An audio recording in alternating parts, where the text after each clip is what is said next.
Paz de Cristo, querido, como é que vocês estão? Espero que vocês estejam na paz do Senhor, desfrutando dela, que excede todo o entendimento.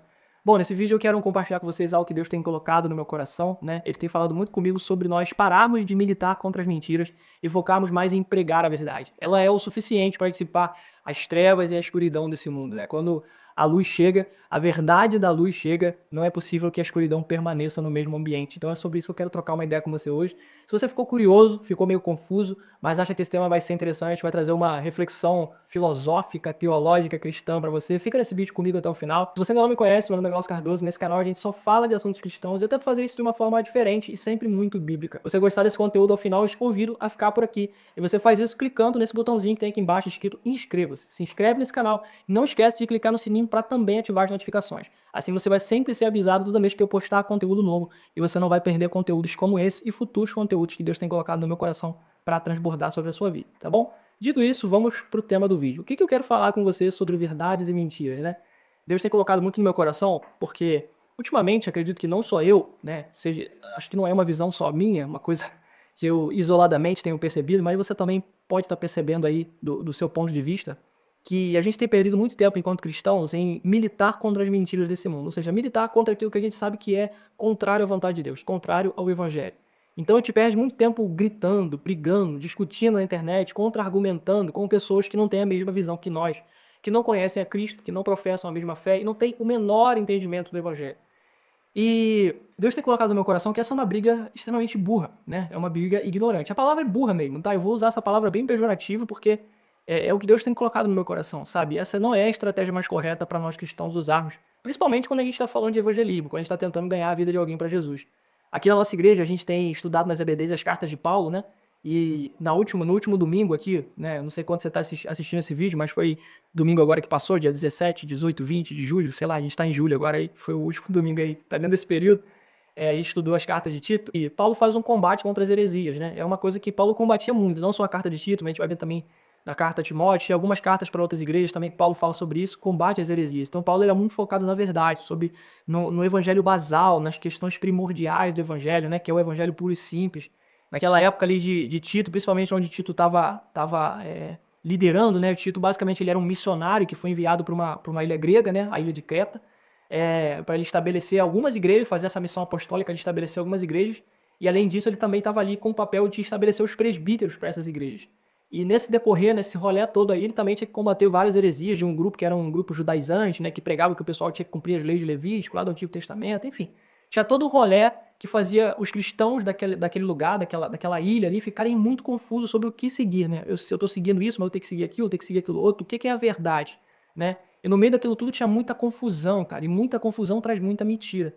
E isso é o que a gente está vivendo hoje, né? Não só no contexto secular da coisa, no contexto mundano da coisa, das pessoas que não professam a nossa fé, mas também pessoas que se dizem professar a nossa fé, mas que propagam muito engano, né? Elas fazem um desserviço para o evangelho, ao invés de elas unirem, elas estão afastando. Ao invés de elas juntarem, elas estão segregando a noiva de Cristo. Com as suas heresias, com as suas falsas informações, com o seu evangelho distorcido, com a sua forma distorcida, às vezes, de entender o evangelho, com o seu engano, muitas das vezes querendo cumprir os seus próprios desejos, os seus próprios interesses, né? Encontram respaldo bíblico para isso, né? Porque a gente encontra respaldo bíblico para tudo. Só depende de como está o nosso coração. Se a gente quiser encontrar respaldo bíblico para fazer o mal, a gente vai encontrar. Assim como foi encontrado na época da Inquisição pela Igreja Católica, ou por Hitler, por exemplo, que fez uma atrocidade absurda contra os judeus, e ele falava que tinha base bíblica naquilo ali, né? Que tinha uma ordenação de Deus, um ordenamento de Deus.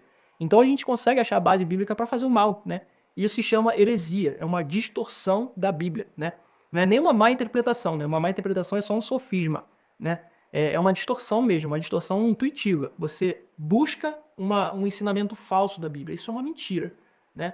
E o evangelho, ele é o oposto disso. O evangelho é a verdade, o evangelho é o próprio Cristo. A Bíblia é Jesus. A Bíblia o tempo todo está se referindo a Jesus. De Gênesis a Apocalipse, a Bíblia é Cristo. Eu gosto muito do evangelho de João, né? Que o primeiro capítulo de João, ele começa dizendo, né? No princípio era o verbo era Deus, estava com Deus. Por meio dele todas as coisas foram feitas e sem ele nada do que foi feito se fez. Né? Em outra versão mais simples, ele vai dizer que no princípio era a palavra. E ele está se referindo a Jesus aqui. Então Jesus é a palavra e a palavra é Jesus. E vai dizer também que Jesus é o caminho, a verdade e a vida. Né? João 8,32 vai dizer, conheçam a verdade vos libertará. Então, o que eu tô querendo dizer sobre nós militarmos contra as mentiras? Cara, o que mais vai acontecer, principalmente agora nos nossos últimos tempos aí, que eu acredito de verdade, a gente tá vivendo nos últimos tempos, né? Os últimos tempos da humanidade na Terra. Eu não sei quando Jesus vai voltar, ninguém sabe, né? A gente tem algumas conjecturas, a gente vê alguns movimentos escatológicos acontecendo, mas tudo é uma grande conjectura. Ninguém sabe, nem Jesus sabia, né? Nem os anjos sabiam, senão o Pai, né? O próprio Jesus declara isso. Mas a gente vê pelos movimentos, pelos sinais dos tempos que, cara, provavelmente isso tá bem próximo de acontecer. E um alerta que Jesus fez pra gente, não só Jesus, mas também o apóstolo Paulo nos fez, é que surgiriam falsos profetas, surgiriam pessoas com muitas heresias, né? Que as pessoas tomariam falsos mestres para si, porque a sã doutrina causaria desconforto nos seus ouvidos.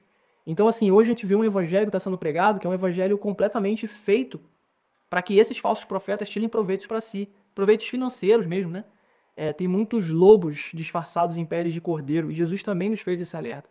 Então, principalmente nessa época em que a gente está vivendo e que vai pipocar, que já está pipocando muita mentira, irmãos, para nós que somos cristãos, que preservamos a sã doutrina, né, que fazemos aquilo que Paulo instruiu, se não me engano, a Timóteo, né, que era preservar a sã doutrina, preservar a boa interpretação da palavra e ser fiel à palavra até o fim, né? Para nós que temos essa visão, que temos esse coração, que cremos e tememos a Deus, o que nós temos que fazer não é ficar perdendo tempo combatendo de mentira em mentira, sabe? Porque, por que eu falo que é uma estratégia boa? Porque Deus tem colocado isso no meu coração. Que às vezes a gente perde tanto tempo, né? Tipo assim, pipoca um assunto ali, um assunto polêmico, a gente vai lá e combate aquele assunto. Daqui a pouco pipoca outro, a gente vai lá e combate aquele assunto. Daqui a pouco pipoca outro, a gente vai lá e combate aquele assunto. E eu falo até de assuntos mais cabeludos mesmo, irmãos. Tipo assim, hoje em dia a gente tá vendo as igrejas progressistas, né? Que falam que o homossexualismo não é pecado. E a gente vê claramente na Bíblia que sim, é pecado, né? Tá lá no Evangelho, tanto no Antigo quanto no Novo Testamento. E a gente vê muitas pessoas comprando essas brigas de não, eu tenho que provar que não é. E, cara, a Bíblia já diz que é. Então não é sobre você ficar perdendo tempo combatendo essas pequenas mentiras que vão pipocando, essas igrejas falsas, heréticas que vão surgindo, porque senão a gente vai perder muito tempo combatendo de mentira em mentira, de mentira em mentira, e talvez essa seja a estratégia do inimigo, sabe? Cansar a gente de tanta mentira que ele cria pra gente combater. E o que Deus coloca no meu coração talvez eu esteja pensando aí, então o que a gente faz? A gente fica inerte? Não, cara, o que a gente faz é mostrar a verdade.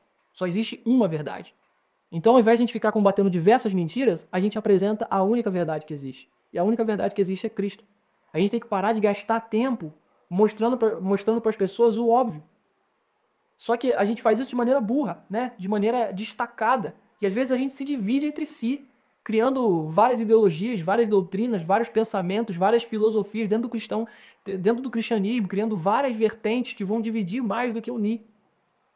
E a nossa estratégia, o nosso pensamento é, quanto mais melhor, quanto mais visões melhor, irmãos. Não, quanto mais visões não é melhor, a gente tem que ter uma visão só, e essa visão tem que ser cristocêntrica.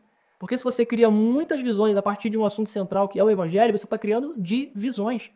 Esse prefixo de fala de duas coisas ou mais, né? Geralmente duas, divisões, né? Tá um para um lado e outro para o outro. E é isso que a gente está fazendo em relação às heresias e às mentiras que têm surgido, têm sido pregadas, não só de dentro da igreja, quanto também do meio secular. A gente está vendo que aquilo que antes era considerado errado, hoje está sendo considerado certo. Os papéis têm se invertido cada vez mais. O que era certo está virando errado, o que é errado está virando certo. Cada vez mais a palavra tem sido combatida, a sã doutrina tem sido combatida, aquilo que Deus coloca como primordial na sua palavra tem sido desconfigurado. A gente olha para as leis do mundo, né, para as leis ocidentais, dar como exemplo a lei brasileira, a Carta Magna, né, que é a Constituição Federal de 88, cara, a gente vê que grande parte da nossa Constituição é sim baseada na Bíblia. É baseada nos 10 mandamentos mosaicos. Sabe? Não matarás, não roubarás, não adulterarás, não cobiçarás. É a raiz de tudo, é a raiz das leis ocidentais, das leis sociais, das leis que regem o Ocidente, que regem o nosso mundo, que regem a humanidade. E isso desde sempre, desde que o mundo é mundo, desde que o mundo se organizou. Por quê? Porque os países ocidentais eles foram estabelecidos no fundamento do cristianismo. Tanto que as grandes universidades, né, as grandes universidades que a gente tem espalhadas pelo mundo são universidades com bases cristãs, foram criadas por cristãos. Os grandes cientistas eram cristãos, acreditavam em Deus, tinham princípios cristãos, mas isso cada vez mais tem se perdido. Então, até esses conceitos basais, fundamentais, como por exemplo o direito à vida, que se baseia no não matarás, isso tem se perdido. A gente está vendo que as leis estão caminhando para um caminho onde a vida já é relativa. Então você vê leis como a liberação da eutanásia, por exemplo, que é você permitir que uma pessoa morra, Se aquela pessoa estiver numa situação de muita dor, de muito sofrimento, aí você vai dizer para mim, ah, Glaucio, mas eu não acho isso cruel, porque se a pessoa estiver experimentando um câncer em estado terminal, talvez seja melhor ela passar pela eutanásia e morrer sem dor. Tá, mas e se o plano de Deus para aquela pessoa fosse curá-la? E se o plano de Deus para aquela pessoa fosse tirar toda a metástase de cancerígena, toda a célula negativa que tivesse dentro do corpo daquela pessoa, para que ela fosse um testemunho de cura para outras pessoas? A gente nunca sabe, irmão. Ah, Glaucio, mas aí tem uma discussão agora se o feto já é feto, ou se ele é só uma célula, se ele nasce de um jeito, se ele nasce de outro, se é isso, se é aquilo, se for abortado, se não for abortado, se for fruto de abuso, se não for fruto de abuso. Cara, a gente tá querendo se colocar no lugar de Deus, a gente tá querendo dar e tirar a vida, a gente tá querendo decidir quem vive e quem morre. E o único que tem esse poder é Deus, porque Deus ele pode pegar qualquer pessoa e transformar a vida daquela pessoa, não importa quem seja.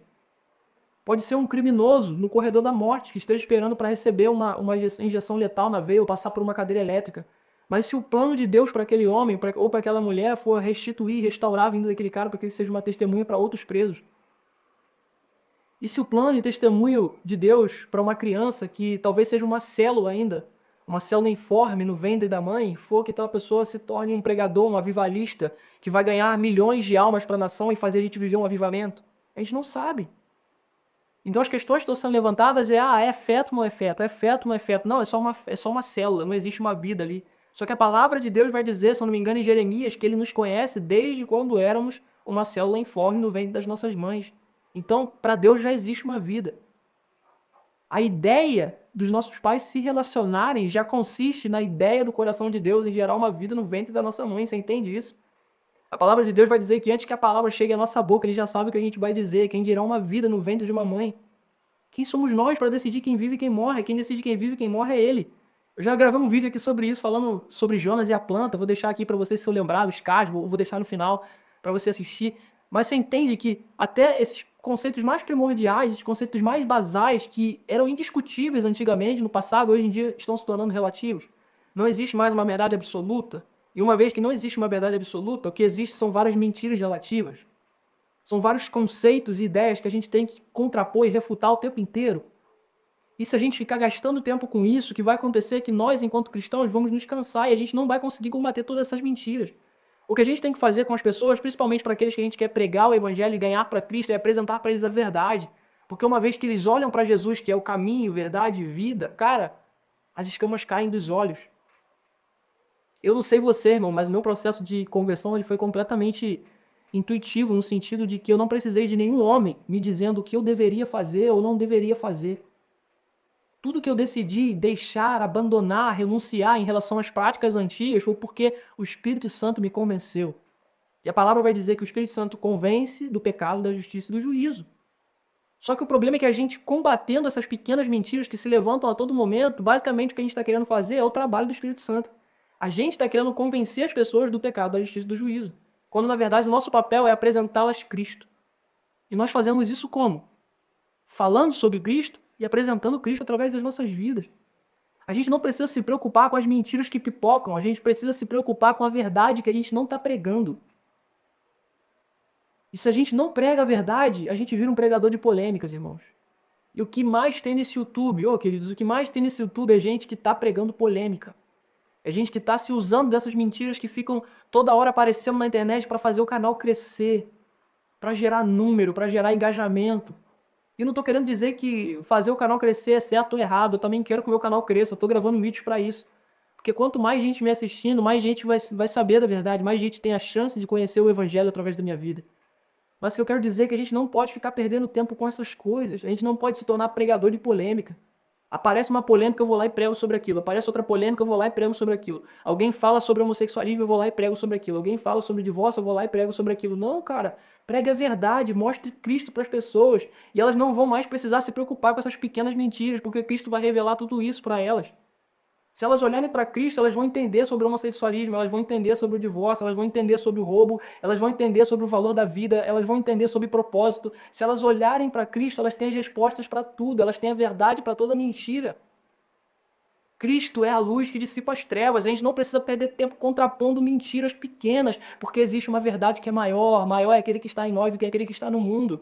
A estratégia do diabo é apresentar pequenas mentiras para que o mundo perca tempo combatendo elas. Ou melhor, para que nós cristãos percamos tempo combatendo elas. Mas o que Deus tem me mostrado, irmãos, e eu acredito que talvez Ele esteja mostrando para algum de vocês, ou se não mostrou ainda, vai te fazer pensar, em nome de Jesus, através desse vídeo, é que Ele quer que nós mostremos a grande verdade. E a grande verdade morreu por nós há 2025 anos atrás numa cruz. Ele já pagou o preço que era impagável por nós, a gente não precisa se gastar combatendo pequenas mentiras. Porque já existe uma grande verdade, a grande verdade é Cristo. Ele é o caminho, é Ele que te leva de um ponto ao outro. Ninguém vai ao Pai a não ser por Ele. Ele é a verdade, é Ele que tira as escamas dos olhos e Ele é quem ensina a forma de viver, por isso que Ele é a vida. Ô irmãos, vamos focar mais em João 8,32 e conhecereis a verdade vos libertará. Não é sobre combater pequenas coisas, é sobre apresentar a verdade para as pessoas, para que elas contemplem a Cristo. E uma vez que eu coloquei os meus olhos em Ti, nada mais me satisfaz. Uma vez que eu tenho um grande amor, uma vez que eu sou mais apaixonado por Cristo, não tem outros amores que possam me roubar do foco dele. Se eu sou mais apaixonado por Cristo, eu não consigo ser mais apaixonado pelo homossexualismo. Se eu sou mais apaixonado por Cristo, eu não consigo ser mais apaixonado pelo divórcio. Se eu sou mais apaixonado por Cristo, eu não consigo ser mais apaixonado pela prostituição, pela pornografia, pelos vícios. Se eu sou mais apaixonado por Cristo, eu não consigo ser mais apaixonado por nada. Ele vai ser a única coisa que importa. E pronto. Eu combati todas as mentiras com uma grande verdade. E a verdade é absoluta, não é relativa. É uma, o caminho, a verdade, a vida. Eu espero que você tenha entendido o que eu quis dizer nesse vídeo. Eu sei que eu falei sobre muitas coisas. Alguns conceitos são meio filosóficos, você vai ter que refletir, assistir esse vídeo algumas vezes, remoê-lo. Mas eu espero de verdade que ele faça sentido no seu coração, querido. Cara, eu amo a sua vida. E é por isso que eu tô aqui gravando esse vídeo, de verdade. Eu amo a Cristo, cara. Eu de verdade gosto muito disso. Isso é muito verdadeiro pra mim, cara. E eu espero que esse vídeo fale ao seu coração. Eu espero que esse vídeo fale ao seu coração. Eu espero que isso fale de verdade com você. Em nome de Jesus. Bom, se você gostou, curte, comenta, compartilha, se inscreve. Se você não gostou também, pode deixar um feedback negativo aí, pode deixar um dislike, pode se desinscrever. Se você é contrário a essa ideia que eu preguei aqui, enfim, faça o que você achar melhor, tá bom? Mas todas essas ações vão ajudar a dizer pro YouTube que esse conteúdo é relevante não só pra você, mas pra outras pessoas. E a gente vai pregar Cristo pra mais gente, vai mostrar essa verdade que é absoluta pra outras pessoas. E quem sabe elas não podem viver o que a gente vive. Quem sabe elas não podem se apaixonar porque a gente é apaixonado. Em nome de Jesus, eu creio que isso pode acontecer. Beijo no seu coração, fique com Jesus e não se esqueça, Ele é o centro. Até o próximo vídeo. Beijo.